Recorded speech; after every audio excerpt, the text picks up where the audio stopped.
Yeah, I think it's alright. Cool. So we're talking about instantaneous rate of change. Okay, now the difference here is we've got average rate of change occurring over an interval. Instantaneous means occurring at an exact point in time.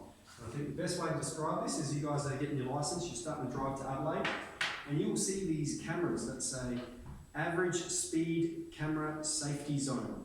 And so what that does is it's taking a photo of your car at Kiki, and then it's taking a photo of your car at Canalban, and it's measuring your average speed over that interval, or your average velocity, because you've got direction, and it's working out what your average rate of change is over that interval. Okay.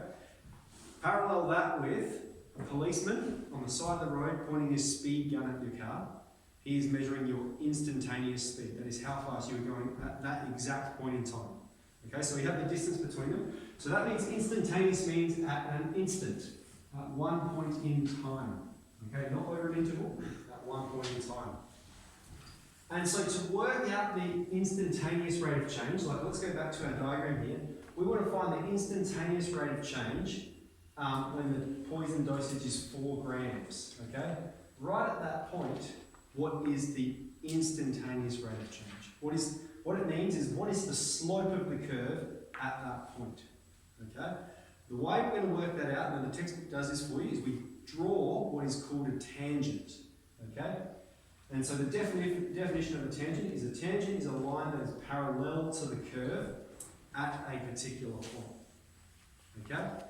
So what it means, this straight line and this curve are parallel. If you were to zoom in on it, they're going to have the same slope. So think of it like the Earth is round, right? Okay, I've seen some YouTube videos confirming this for me. The Earth is circular, but to us it appears flat.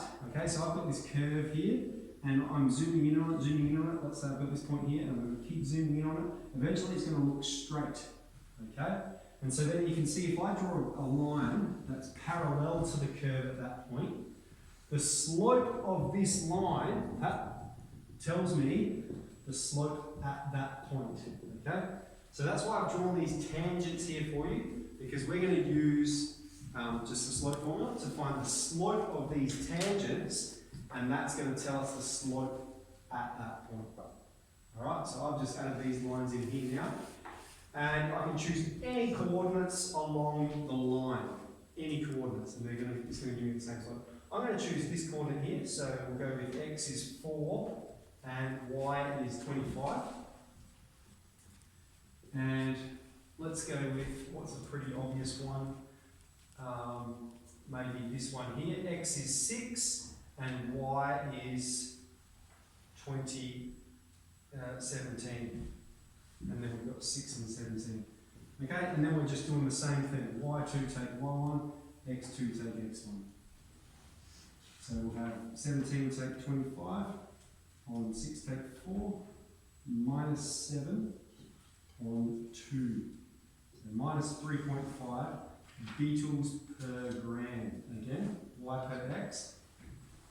Alright, so that's the only difference that we're adding in 14b. It's instantaneous. They've drawn the tangents in there for you, and so you're just finding the slope. But the key learning imperative here is that you're aware of the distance between instantaneous and average.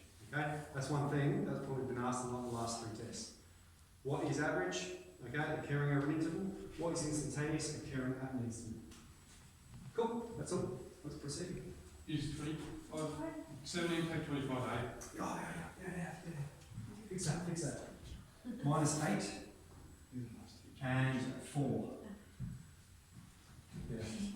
Do you want to take my job? Cool. Thank you.